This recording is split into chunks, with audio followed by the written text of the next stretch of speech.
നമസ്കാരം. Seaplane land ചെയ്തു. എവിടെ? നമ്മുടെ കായലിൽ.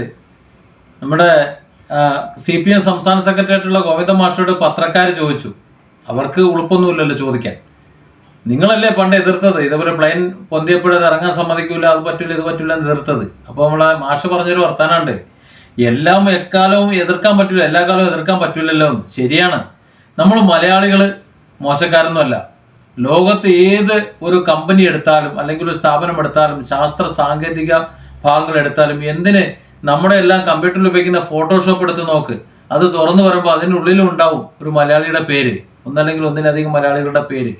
മലയാളികൾ കയ്യൊപ്പ് പതിക്കാത്ത ഒരു മേഖലയുമില്ല. അതായത് മലയാളി കയ്യൊപ്പ് പതിക്കാത്തത് കേരളത്തിൽ മാത്രമാണ് എന്നുള്ളതാണ് വസ്തുത. ഇവിടെ കയ്യൊപ്പ് പതിക്കാൻ പറ്റൂല. എൻ്റെ ചെറുപ്പത്തിൽ എനിക്ക് നല്ല ഓർമ്മയുണ്ട്.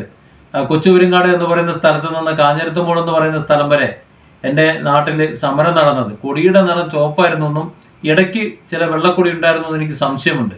ഇന്ന് എൻ്റെ ഓർമ്മയിൽ ഞാൻ അതിനെക്കുറിച്ച് ചിന്തിക്കുമ്പോൾ ആ ചുവന്ന കൊടിയെ അതിൻ്റെ പിന്നിൽ CPM അല്ലെങ്കിൽ CPI ഒക്കെ ആയിരുന്നു നമുക്ക് മനസ്സിലാക്കാം.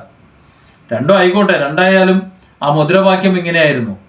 നമ്മളെ അറബിക്കഥ എന്ന സിനിമയിൽ ശ്രീനിവാസനെ ഒരു മുദ്രാവാക്യം വിളിക്കുന്നുണ്ടല്ലോ, പണിയില്ലാപ്പട പെരുകും നാടിന് മോചനമില്ലെന്നറിയുക നാം, പണിയെത്തിക്കൂ കൈകളിലെല്ലാം എന്നിട്ടാകാം കമ്പ്യൂട്ടറാണ്. ആ കാലത്ത് കമ്പ്യൂട്ടർ വളരെ റയറായിട്ട് അവിടെയും ഇവിടെയും വന്ന് തുടങ്ങിയ സമയമാണ്. ഞാനൊക്കെ കമ്പ്യൂട്ടർ കാണുന്നത് അതിന് ശേഷം ഒരുപാട് കാലം കഴിഞ്ഞിട്ടാണ്. അന്ന് ആ കമ്പ്യൂട്ടറിനെ എതിർത്തവർ പിന്നെ ലാപ്ടോപ്പും തൂക്കി പോണത് നമ്മൾ കണ്ടു. അതേ അവസ്ഥ തന്നെയാണ് ഗോവിന്ദ മാഷ് ഇപ്പോൾ പറയുന്നത്. അതുപോലെ മറ്റൊരു സമരം ഞാൻ കണ്ടിരുന്നു.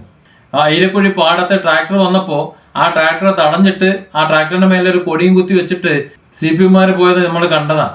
പിന്നീട് എന്ത് സംഭവിച്ചെന്നറിയില്ല. 2 ദിവസം ട്രാക്ടർ അവിടെ കിടക്കുന്നത് കണ്ടു. പിന്നെ എന്തായാലും പാടത്തും പറമ്പിലും പണിക്കാരിറങ്ങി കിടക്കുന്നതും കണ്ടു. അതാണ്, സമ്മതിക്കില്ല. ഒരു പുരോഗതിയും ഇവിടെ വരാൻ പാടില്ല. വീണ്ടും സമരം കണ്ടിരുന്നു. എൻ്റെ മാതാവടക്കം ജോലി ചെയ്തിരുന്ന കശുവണ്ടി ഫാക്ടറി, പാറക്കാട് കശുവണ്ടി ഫാക്ടറി, ഇതിനു മുമ്പ് ഞാൻ വീഡിയോ ചെയ്തിട്ടുണ്ട് അതിനെക്കുറിച്ച്. തുറക്കാൻ വേണ്ടി സമരം നടത്തും, തുറന്നു കഴിഞ്ഞാൽ വീണ്ടും അടയ്ക്കാൻ വേണ്ടി സമരം. അടയ്ക്കുന്നത് എന്തിനാ?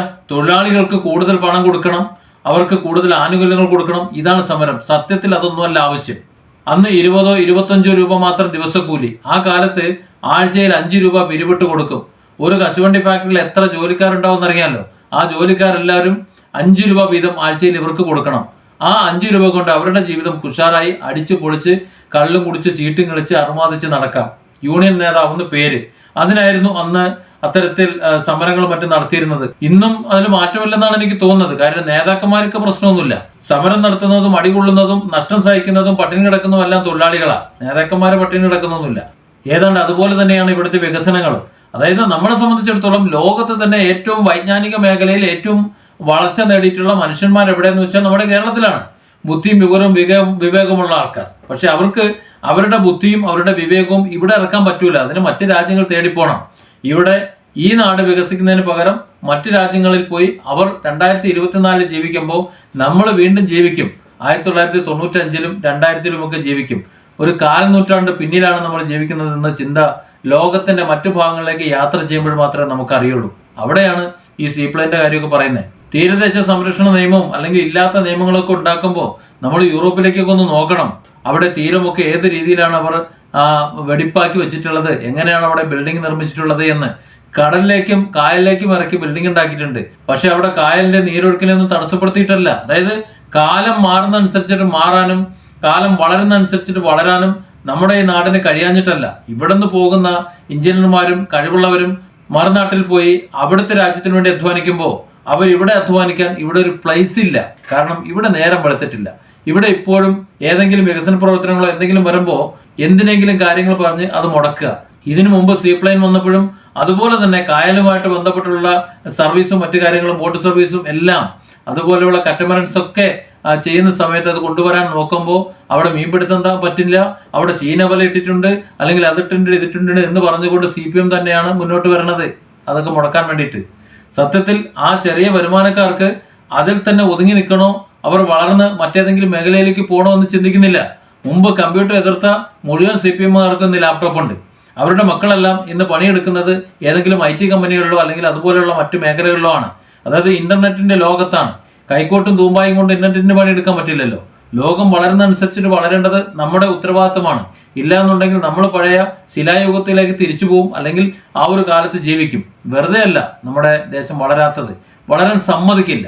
തൊഴിലാളികളുടെ ഒക്കെ കാര്യം പറഞ്ഞുകൊണ്ട് 2024 ജീവിക്കാൻ ഇവിടെയുള്ളവരെ അനുവദിക്കില്ല എന്നതാണ് വസ്തുത.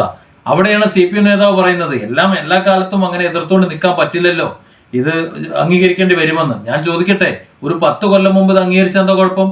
ഇവിടെ കമ്പ്യൂട്ടർ വൽക്കരിക്കുന്ന സമയത്ത്, കമ്പ്യൂട്ടർ ലോകത്ത് ഇറങ്ങുന്ന അതേ സമയത്ത് ഇവിടെ കമ്പ്യൂട്ടർ വൽക്കരിച്ചിരുന്നെങ്കിൽ ഇവിടെ എന്നോ പുരോഗമിച്ചേനെ.